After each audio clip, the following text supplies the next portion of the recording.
Taking is a random video or a random photo of nothing in particular, or even worse, of you as the coach or the owner working out. That is taking, you're stealing, and you may or may not understand it, but I'm here to tell you now so you can't unknow it. You're stealing people's time and you should stop doing that.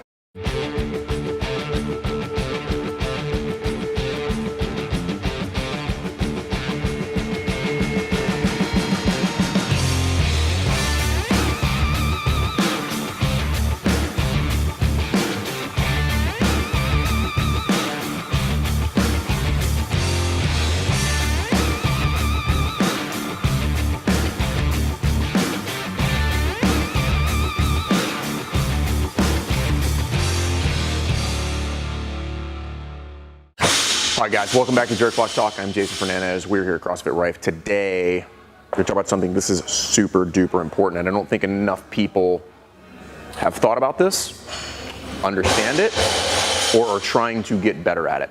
So we're going to talk about social media today. And before we start anything, the general premise that we should all be adopting is give and not take. So let me give you two examples. Giving would be anything like a WOD brief, member testimonials, coach bios, an article that you wrote or found from somewhere else posting that is educational, giving them some information. Taking is a random video or a random photo of nothing in particular, or even worse, of you as the coach or the owner working out. That is taking, you're stealing, and you may or may not understand it, but I'm here to tell you now so you can't unknow it. You're stealing people's time and you should stop doing that. Give, don't take, particularly because in CrossFit, if you guys have not been paying attention to the journal and things that Coach Glassman's been covering, CrossFit is the thing that people need to be doing. So we need to treat it that way, and we need to give people that information, okay? Long gone are the days where people are kind of trying to figure out what CrossFit is. Everybody knows what CrossFit is. Everybody's doing CrossFit. What we need to do is educate people and bridge the gap between what's actually happening in CrossFit gyms and what people think is happening in CrossFit gyms. And you can't do that by shooting dumb videos of you back squatting in your gym. Nobody gives a shit. So sorry for the rant, but that is a super important concept for people to understand, because long term, that's a losing play and you're making your gym look bad. You don't think so, but you are, okay?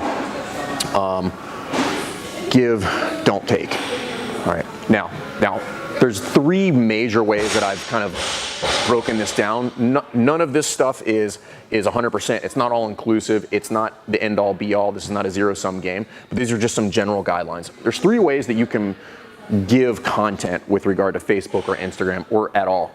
I can create content, like I can create content from scratch. I can write an article. I can create my own movement video or something like that. I can curate content. That would be something to the equivalent of like taking an article that's awesome from the CrossFit Journal, posting it on my page because it's educational about a cool story or something else that's going on. And the last thing you can do is document. You can document things that are going on in your gym, whether you're doing an expansion or you have a nutrition challenge or something going on, or you can just document via something like stories every day via Facebook and Instagram. So those are the three major ways. They're not all the same, and some of them come easier to some people than others. So figure out which one of these you're best at and then start being consistent with that, and then you can move to the other ones after you've kind of started dialing that in. And then what kind of content you should be creating. So I would argue there's no such thing as bad content unless it falls under the category of taking, where you're stealing people's time and you're not giving them any information about anything. So stuff like gym intros or welcome videos. And this is, I'll post the link up here for that one because we've had a lot of success with this one. Coach bios, again, people want to know who your coaches are. I'll put another one of ours up here for coach bios. Member testimonials, another link for that one. Check out a member testimonials. Movement library. We just started this. We just stole what CrossFit did, but we're using our coaches because my members don't know who James Hobart and Julie Fouché are and largely don't care. They care about our coaching staff. So we use our coaches for the movement library. Programming overview. This is something we put in every month. It's just information about what's coming up that month. And we do it every single month. And then there's endless amounts of information with regard to nutrition. You could do videos. We've done different videos on home delivery, grocery services, like it just whatever. As long as you're giving information that's useful, people will consume it and they'll thank you for it. And now I've kind of broken up the two platforms, the two major platforms that everybody's using. Assume that your website has information on it. A lot of people are not using their website the way they should though, so consider that as well. But Facebook is primarily for longer stuff, like articles that people are going to click into and read through, because you can't click out of Instagram. That's not how Instagram works. Longer videos. So clearly Instagram has caps on video length at 60 seconds. You can put an hour-long video on Facebook if it's good and people are going to watch it. Long form. You can write longer form, and this one kind of goes in both, that's why I put it at the bottom, but you can put long form copy in Facebook and Instagram, and again, as long as you're educating on people, they will read it, okay? There's a lot of data to show that long form actually works. Spacing actually works, like how you space your paragraphs in Facebook. You will get better traction depending on if you play around with your spacing a little bit. So if you put one jumbled up paragraph like you have to in Instagram, it doesn't work the same in Facebook. Instagram, WOD briefs. We stole this from .com as well. People love it, right? 60-second WOD briefs. There's easy ways to get this done. 60 seconds. If you can't brief the WOD in 60 seconds, you need to brush up on your WOD brief skills anyway.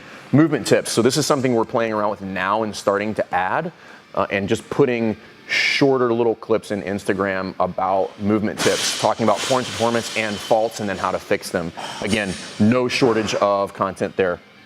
Coach bios, you can do an abbreviated version of the coach bios that you do here, but you can do them for Instagram because they're different platforms. And then just getting good pictures. And if you guys haven't seen about the past video about like branding and how to do your brand your gym, make sure when you're doing your pictures and you're posting pictures that your logo's in the back, watermark it, and then pick pictures where people are moving well, for God's sake. Like nobody wants to see your members moving like trash. And then on top of these, you can put stories on both these platforms. So you can use the stories function within Instagram and Facebook. Again, as long as you're giving information about what's going on, it will work. It might not get the traction that you want it to, or it might not be as cool as you want it to, but the point is, I'm using all of these things to educate people on stuff about CrossFit. The big mistake that I think is made in this whole social media game is we fundamentally forget how much people don't know. We take a lot of things for granted. We think that people know how they should eat. We think that people know how they should move. There's a lot of people that are going to be walking in your door that have no clue, that need to start literally from scratch where you started 10 years ago. So don't assume people know anything, and start educating from the bottom up, because a lot of us, myself included, for a long time have tried to educate from the top down, and it doesn't work that way. You're talking over people's heads and it doesn't work. So again, the basic premise, give, don't take. Scroll through your Instagram feed, scroll through your Facebook feed, and just categorize everything that you've posted for the past 60 days and give or take. And I'm going to tell you right now, the vast majority of people are putting checks in the take column when you should be putting them in the give column.